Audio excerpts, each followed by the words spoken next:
நம்ம சேனலை பற்றி இன்னும் தெரியாமல் இருக்கிறவங்க கங்கை ஹெர்பல் கிச்சனை சர்ச் பண்ணிட்டு like, share, comment and subscribe பண்ணிக்கோங்க. மறக்காம பெல் ஐகானை ப்ரெஸ் பண்ணிக்கோங்க so that you get notified. Hi viewers, வணக்கம். Welcome to Gangai herbal kitchen. இன்னைக்கு கங்கை ஹெர்பல் கிச்சனில் சூப்பரான, அருமையான, சிம்பிளான இந்த கிளைமேட்டுக்கு ஏற்ற ஒரு சாப்பாடு தாங்க.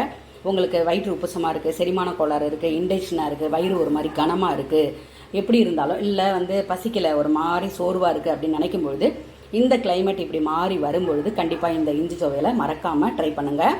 இஞ்சி துவையல் அவ்வளோ உடம்புக்கு நல்லதுங்க. ஆனால் நம்ம அந்த தோலை நல்லா சீவி எடுத்துடணும், ஓகேங்களா? இஞ்சிக்கு மேலே இருக்கிற தோல் தான் விஷம்னு சொல்லுவாங்க, ஓகேங்களா? கடுக்காய் அப்படின்னும் போது உள்ளே இருக்கிற அந்த விதை தான் நஞ்சு அப்படிம்பாங்க. அதனால் என்ன பண்ணுங்கள், இந்த தோலை மட்டும் நல்லா கரண்டி எடுத்துருங்க, அலம்பிட்டு. எப்போவுமே இஞ்சி வாங்கினதுனாலும் இப்படி அலம்பிட்டு கொஞ்சம் நேரம் ட்ரை பண்ணிவிட்டு ஒரு துணியால் தொடச்சி நீங்கள் வச்சுக்கிட்டிங்கன்னா சௌரியமாக இருக்கும், ஓகேங்களா? இஞ்சி எடுத்துக்கோங்க.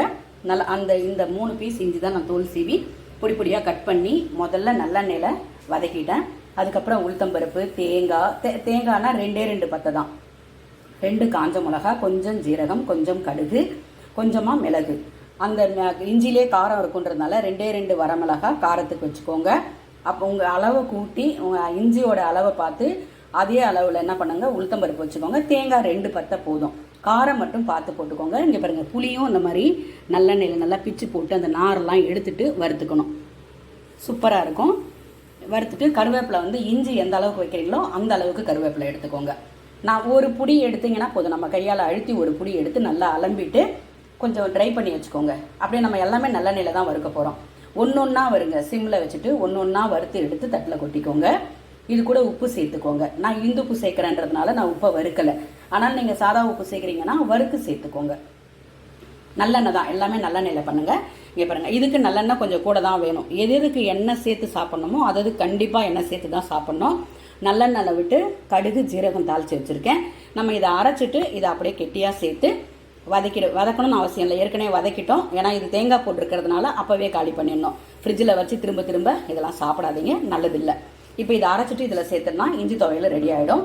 இந்த கிளைமேட்டுக்கு சூப்பரானதுங்க. சுட சுட சாதத்தோட நல்லெண்ணெய் ஊற்றி பிசைஞ்சு சாப்பிட்டு பாருங்கள். டப்பா கொடுத்து பாருங்கள் பசங்களுக்கு. இது இஞ்சி துவையல்னே கண்டுபிடிக்க மாட்டாங்க. ஆனால் நீங்கள் பிசைஞ்சிட்டு வாயில் போட்டு பாருங்கள், உப்பு காரம் கரெக்டாக இருக்கான்னு. ஏன்னா பிள்ளைங்களுக்கு காரமாக கிளறி வச்சுட்டிங்கன்னா பிள்ளைகள் அதை சாப்பிட முடியாது. அதை மட்டும் செக் பண்ணிக்கோங்க. புழுங்கல் அரிசி சாதம் இங்கே பாருங்கள், இப்படி வேகணும். நல்லா வெந்த பிறகு வடிங்க. சப்பாத்தி போடலாம், இல்லைன்னா பூரி போடலாம் அப்படின்னு வச்சுருக்கேன். மாவு பிசைஞ்சு வச்சுருக்கேன். நீங்கள் எழுந்திரிச்சு வந்த உடனே அரிசி பருப்புலாம் தண்ணியில் போட்டுட்டு மாவு பிசைஞ்சு வச்சுட்டிங்கன்னா எதுவுமே போட தேவையில்ல. உப்பு தண்ணி தான். எவ்வளோ சாஃப்டாக இருக்குது பாருங்கள். சப்பாத்தி தேய்க்கும் போதே அந்த சப்பாத்தி நல்லா சாஃப்டாக இருக்குமா ஹார்டாக இருக்குமான்னு கணிக்க முடியும். நீங்கள் இப்போ தான் சமைக்கிறீங்க அப்படின்னும் போது கொஞ்சம் லேட் ஆகும், அவ்வளோதான். இது சமையல் எல்லாமே ஒரு கலை, சமையலும் ஒரு கலை தான். சின்ன நுணுக்கங்கள் தான், செய்ய தானாக வந்துடும். பாருங்கள், ஹைலைட்டான சாம்பாருங்க.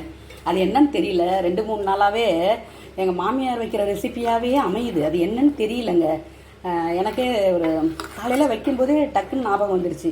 ஆஹா, நம்ம லாஸ்ட் வீடியோவும் அப்படி தானே பண்ணோம் அப்படின்னு சொல்லிட்டு இது பருப்பும் அது கூட கொஞ்சம் வெந்தயமும் போட்டு வேக வச்சுருவாங்கங்க. 1 டம்ளர் பருப்புக்கு 1 ஸ்பூன் வெந்தயம் சேர்த்துக்கோங்க. பருப்பு தான். அலம்பிட்டு குக்கரில் வச்சு வேக வச்சு எடுத்துக்கோங்க. 2 வெங்காயம், பெரிய வெங்காயம் 2 வெங்காயம் எடுத்திருக்கேன். பருப்பு வேக வச்சு எடுத்துன ஏற்பாடு சட்டியில் எண்ணெய் ஊற்றி கடுகு, ஜீரகம், இங்கே பாருங்கள், முழு குட்டி வத்த மிளகா ஒரு 5 மிளகா தாளிச்சிருக்கேன்.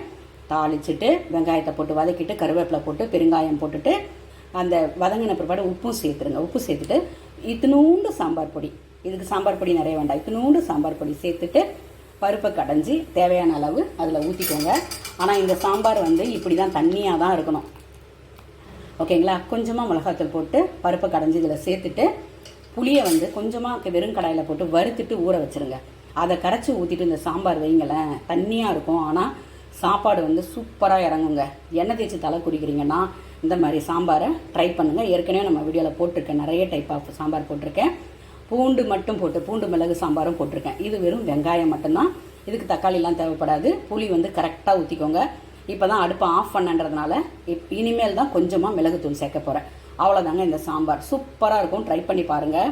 அதாவது என்ன தான் நானும் தான் சாம்பார் வைக்கிறேன். ஆனால் இந்த சாம்பார் எங்கள் மாமியார் வச்சாலோ எங்கள் ஓரவத்தி வச்சாலோ இந்த சாம்பார் நல்லா இருக்குங்க. எங்கள் மாமியார் ஹைலைட்டுங்க, எனக்கே ரொம்ப பிடிக்கும்.